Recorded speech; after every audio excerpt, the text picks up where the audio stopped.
विश्व शांति ध्रुवम ध्रुवा, इसका मन में ध्यास लेते हुए जिन्होंने MIT विश्वविद्यालय की स्थापना की, उसी शिक्षण रूपी बीज का आज विशाल वृक्ष हम सभी देख रहे हैं।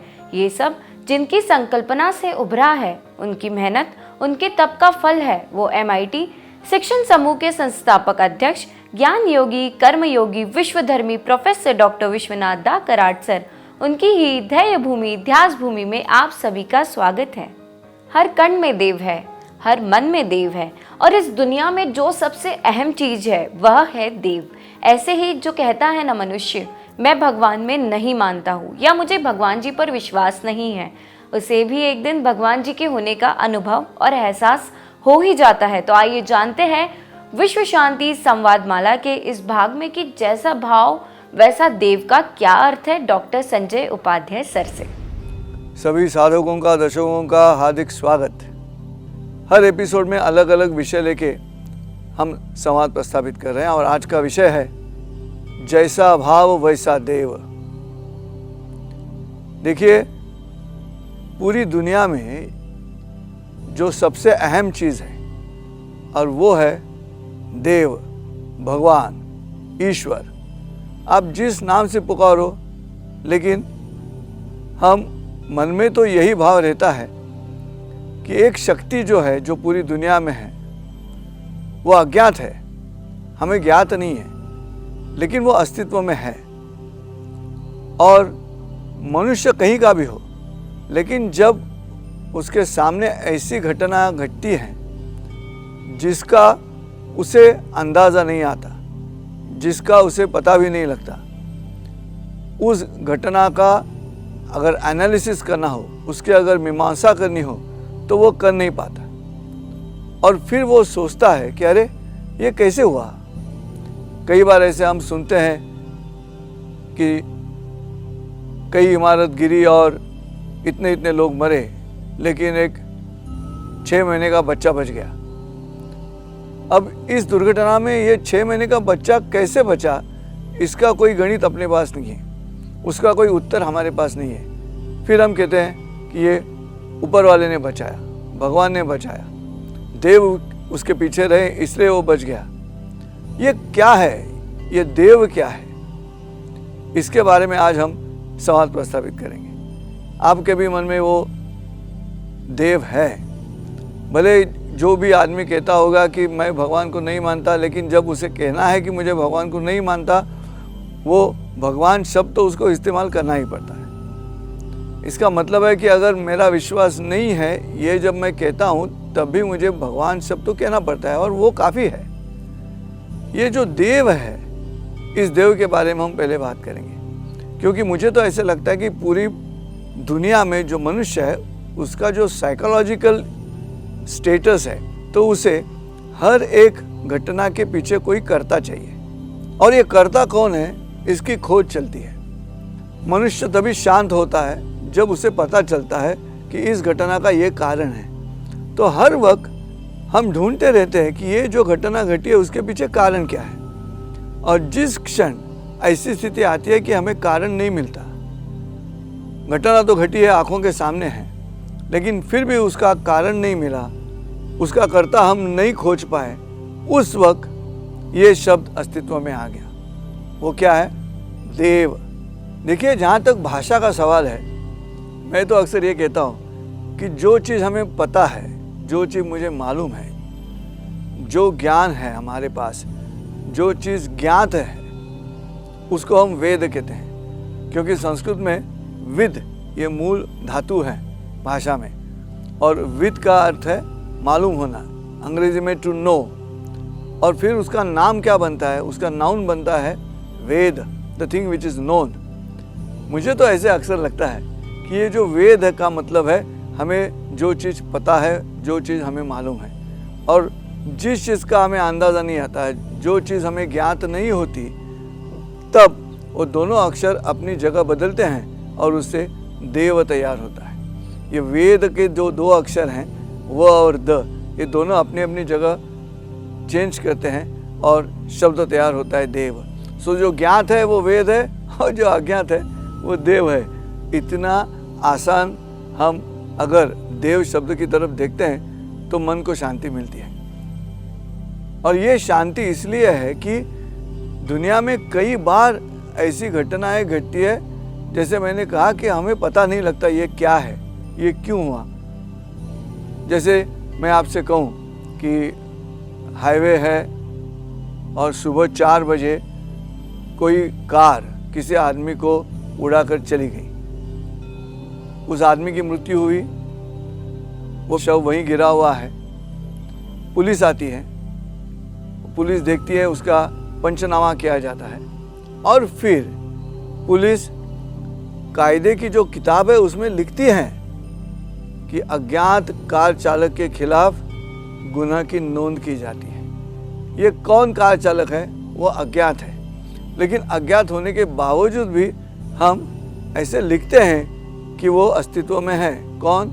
अज्ञात कार चालक। फिर आप बताइएगा मुझे कि ये सब अपनी पृथ्वी है, वो सूरज की परिधि में घूमती है, खुद की परिधि में घूमती है, कई सारे ग्रह हैं जो सूरज की परिधि में घूमते रहते हैं। ये तो हमें पता है, ज्ञात है, सामने दिखाई दे रहा है, लेकिन फिर भी ये पूरी दुनिया, ये पूरा विश्व चलाने वाला कौन है, वो कर्ता हमें दिखाई नहीं देता। वो हमें ज्ञात नहीं है, आज भी ज्ञात नहीं है।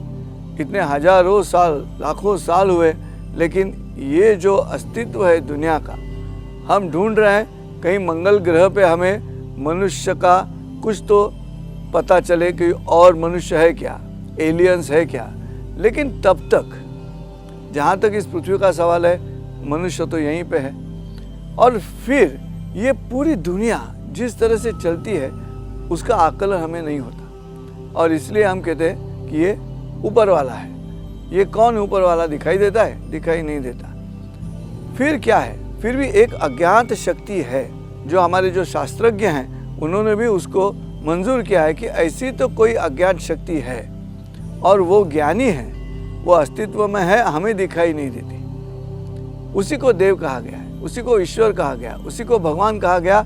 अलग अलग श्रद्धाओं ने अलग अलग नाम दिए, लेकिन उसका अस्तित्व किसी ने नकारा नहीं है। और इसलिए ये देव का रूप जो है, ये देव कैसे दिखाई देता होगा, इसके बारे में जब हम सोचते हैं तो हर एक मनुष्य अपनी अपनी श्रद्धा के अनुसार उसकी कल्पना करता है। ये जो श्रद्धा है मनुष्य के मन में, ये जो भाव है, उसके बारे में महाराष्ट्र के जगत गुरु संत तुकाराम महाराज जी ने एक बढ़िया अभंग लिखा है, और उन्होंने बिल्कुल बुद्धि का अनुष्ठान लेते हुए यह अभंग रचा होगा ऐसे लगता है।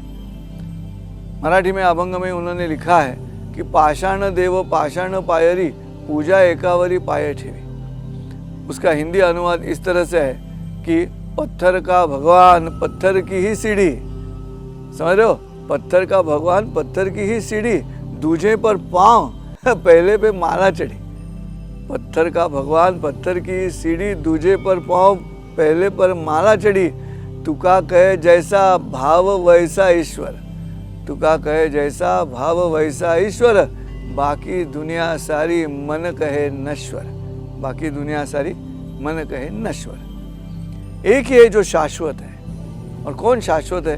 वो भगवान शाश्वत है, वो देव शाश्वत है। और इसीलिए उसका रूप तो दिखाई नहीं देता, वो सगुण है या निर्गुण है, वो साकार है कि निराकार है, हमें पता नहीं। भारतीय धर्मशास्त्र जो है वो ये मानता है कि वो निराकार भी है और साकार भी है, वो निर्गुण भी है और वो सगुण भी है। ईशावास्य उपनिषद में लिखा है न तस्य प्रतिमा अस्ति, मतलब उसकी प्रतिमा नहीं है कहीं पे, लेकिन उसका अस्तित्व हमें मंजूर करना ही पड़ता है। कोई बुद्धिमान लोग रहते हैं कि जो भगवान का अस्तित्व नामंजूर करते हैं, हम उन्हें नास्तिक कहते हैं। लेकिन मैंने जैसे कहा आपसे कि एक क्षण ऐसे आता है, उनके ही जीवन में आता है कि कहीं ना कहीं जाके वो जो शक्ति है उसका अस्तित्व वो शास्त्रानुसार मंजूर करते हैं। भले वो उसको देव कहे या ना कहे, भले वो उसको भगवान नहीं कहते, लेकिन कहने का मतलब यह है हम इसको तो बिल्कुल टाल नहीं सकते कि ऐसी कोई शक्ति काम करती है। और ये जो शक्ति है वो शक्ति का रूप क्या होगा, यहाँ पे आके हम खड़े हैं कि ये रूप ऐसा है, ये रूप ऐसा ही होगा, इसी तरह से भगवान होता है, ऐसे नहीं होता। भगवान का जो रूप है, देव का जो रूप है, वो जैसे कैलिडोस्कोप रहता है वैसा है। कैलिडोस्कोप नाम का जो यंत्र रहता है, उसमें जब हम देखते हैं अंदर तो दिखाई देता है जो डिज़ाइन अलग अलग कांच की टुकड़े के डिज़ाइन अंदर दिखाई देते हैं। तो चलो मैंने उठाया कैलिडोस्कोप, मैंने देखा तो मुझे एक डिज़ाइन पसंद आया, तो मैंने कहा ये भगवान है, और ये भगवान है कहकर मैंने दूसरे से कहा कि देखो ये भगवान है जो मैं इस डिज़ाइन में देख रहा हूँ। जब मैं कैलिडोस्कोप उसके हाथ में देता हूँ तो जैसे उसके हाथ में कैलिडोस्कोप गया, अंदर का डिज़ाइन चेंज हो गया, और वो जो देखता है उसमें कुछ अलग ही डिज़ाइन वो दिखाई दे रहा है उसे, जो मैं कह रहा हूँ मुझे ऐसे लगता है। फिर वो क्या कहता है, नहीं नहीं नहीं ऐसे नहीं है, अब वो कुछ घुमा के उसका डिज़ाइन तैयार करता है, बोलते ये भगवान है। मतलब हर एक मनुष्य के मन में जो कल्पना है, उस कल्पना के अनुसार भगवान बनता है, उसका डिज़ाइन बनता है, उसका नाम बनता है। कोई उसे ईश्वर कहेगा, कोई राम कहेगा, कोई रहीम कहेगा, कोई बुद्ध कहेगा, कोई महावीर कहेगा, कोई जीसस कहेगा, अलग अलग नाम है। ये जो नाम है अलग है, लेकिन जो शक्ति है वो एक ही तरफ दिखाई देती है, और जो भक्त है वो एक ही तरफ देखते हैं, और वो जगह है आसमान, ऊपर देखते हैं। ऐसे अभी आज तक ऐसे कभी हमने देखा नहीं कि हे भगवान ऐसे कोई कहता है। हर एक जन ऊपर देखता है, आकाश की तरफ देखता है। और ये जो पंचमहाभूत में सबसे बड़ा महाभूत है वो है आकाश।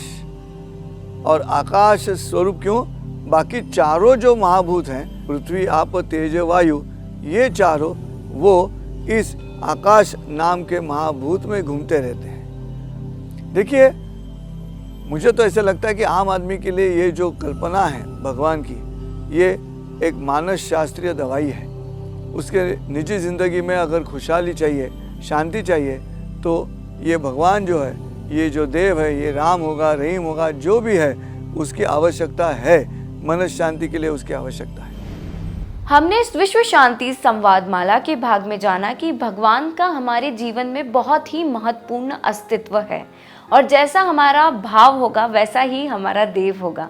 तो मैं आशा करती हूँ डॉक्टर संजय उपाध्याय सर द्वारा आज के विषय पर जैसा भाव वैसा देव पर दी गई सीख आप अपने जीवन में अमल करेंगे। तो ऐसे ही मिलेंगे विश्व शांति संवाद माला के अगले भाग में एक नए विषय के साथ। तब तक के लिए नमस्कार।